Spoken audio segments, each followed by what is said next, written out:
നബിതങ്ങളുടെ ഖബർ പൊന്തിച്ചിട്ടില്ല എന്നാ വാദം. എടോ, നിഷേധിക്കാൻ പറ്റുമോ?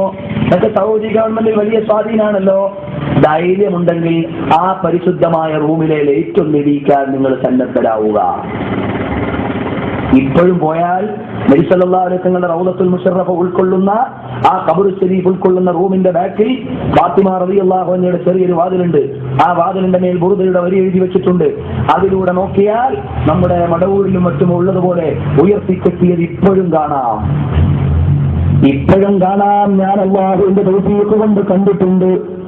കഴിഞ്ഞ വർഷവും കണ്ടിട്ടുണ്ട്. അതുകൊണ്ടാണ് പറയുന്നത്, നോക്കിയാൽ അവിടുന്ന് കാണാം. ഇനി ഞാൻ ഈ പറഞ്ഞത് എന്റെ വകയെന്ന് വേണ്ട, സൗദി ഗവൺമെന്റ് അത് പറയുന്നുണ്ട്, അങ്ങനെ ഉണ്ട്. റസൂലുള്ളാഹി സ്വല്ലല്ലാഹു അലൈഹി വസല്ലമയുടെ ഖബർ കണ്ടിരുന്ന കാലഘട്ടം ഹിജ്റയുടെ 80ാമത്തെ വർഷം വരെയാണ്, അഥവാ 1350 വർഷം മുമ്പ് വരെയാണ്. ഹിജ്റയുടെ 80ാമത്തെ വർഷം വരേക്കും കണ്ടിരുന്നു. ആ കണ്ട കാലഘട്ടങ്ങളിൽ അതിന്റെ കോലം ബുഖാരിയിലുമുണ്ട്, കിതാബുൽ ജനായിസിലുണ്ട്. ഖബറുകൾ പൊക്കിക്കെട്ടപ്പെടാതെ ചിറൽക്കല്ലുകളെ കൊണ്ട് വിതരപ്പെട്ടതായിട്ട് മൺകൂനകളായിട്ട് ഞങ്ങൾ കണ്ടിരുന്നു എന്ന് ബുഖാരിയിൽ കാണാം. ആ കോലമുള്ള കാലഘട്ടത്തിലാണ് വലീദ് ഇബ്നു അബ്ദുൽ മലിക്കിന്റെ ഭരണകൂടം വരുന്നതും അദ്ദേഹം ഈ 3 ഖബറുകൾ ഉൾക്കൊള്ളുന്ന സ്ഥലത്തെ വലയം ചെയ്തിട്ട് വൻമതിൽ കെട്ടുന്നതും. ഈ വൻമതിൽ കഅബത്തിന്റെ കെട്ടിടം പോലെയുള്ള കരിങ്കല്ല് കൊണ്ടുള്ള വൻമതിലാണ്.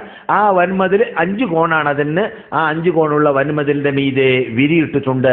ആ വിരിയാണ് നിങ്ങൾ പാളി നോക്കിയാൽ കാണുക എന്നല്ലാതെ ഖബർ 1350 കൊല്ലമായിട്ട് ആരും കണ്ടിട്ടില്ല. അത് കാണാനൊരു ചാൻസുമില്ല. അതിന്റെ പരിസരത്തിലുള്ളതായ സ്ഥലങ്ങളിലേക്ക് ഞാൻ അതിൻ്റെ അകത്ത് ജോലി ചെയ്തിരുന്നതായ കാലഘട്ടങ്ങളിൽ ഹുസൈൻ രാജാവിനെ പോലത്തെ നേതാക്കൾ വരുമ്പോൾ ആ വാതിലുകൾ തുറന്നു വെച്ചാൽ അതിൻ്റെ അകത്ത് കടന്നു പോകുന്ന കാഴ്ചകൾ വരെ ഞാൻ കണ്ടിട്ടുണ്ട്. ഞാൻ അതിൻ്റെ അകത്ത് 6 കൊല്ലം ജോലി ചെയ്ത ആളാണ്. പക്ഷേ ഖബർ നേരിട്ട് കാണാനുള്ള ഒരു ചാൻസുമില്ല. എത്രത്തോളം ഇബ്നുൽ ഖയ്യിം പറയുന്നത് 3 മതിൽക്കെട്ടിന്റെ അകത്താണ് റസൂലുള്ളാഹിയുടെ ഖബർ സ്ഥിതി ചെയ്യപ്പെടുന്നത്. ഒന്നാമത്തെ മതിൽക്കെട്ട് ആയിഷാന്റെ വീട്, രണ്ടാമത്തെ മതിൽക്കെട്ട് വലീദ് ഉണ്ടാക്കിയതായ 5 കോണുള്ളതായ വൻമതിൽ, മൂന്നാമത്തെ മതിൽക്കെട്ട് നിങ്ങൾ ഈ കാണുന്ന ഖാലഊൻ സാലിഹ് എന്ന രാജാവിന്റെയും അതിനുശേഷം ജീവിച്ച രാജാക്കന്മാരും തുർക്കി രാജാക്കന്മാരും കെട്ടിയതായ ഇരുമ്പ് വേലി, പുറത്ത് നാം കാണുന്ന ഇരുമ്പ് വേലി.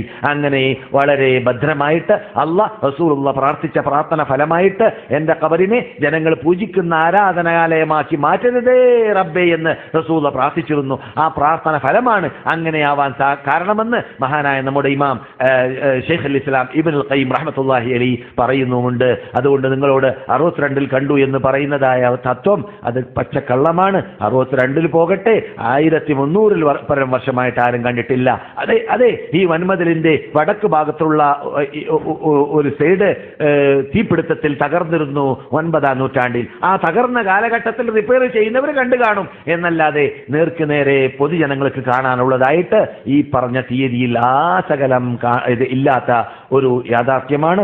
അതാണ് പച്ചപരമാർത്ഥം. ഇത് ലോകത്തോട് ധൈര്യസമേതം നിങ്ങൾക്ക് വ്യക്തമായി വെല്ലുവിളിച്ച് പറയാം.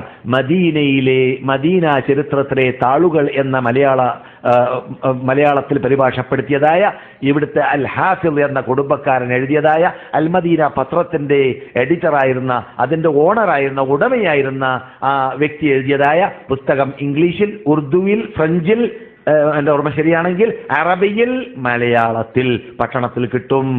അത് ഈ മദീനയിൽ തന്നെ സ്ഥിരതാമസക്കാരായ മദീനക്കാരെഴുതിയ പുസ്തകമാണ്. അതിൽ ഞാൻ ഈ പറയുന്ന വിശദീകരണവും കാണാവുന്നതാണ്.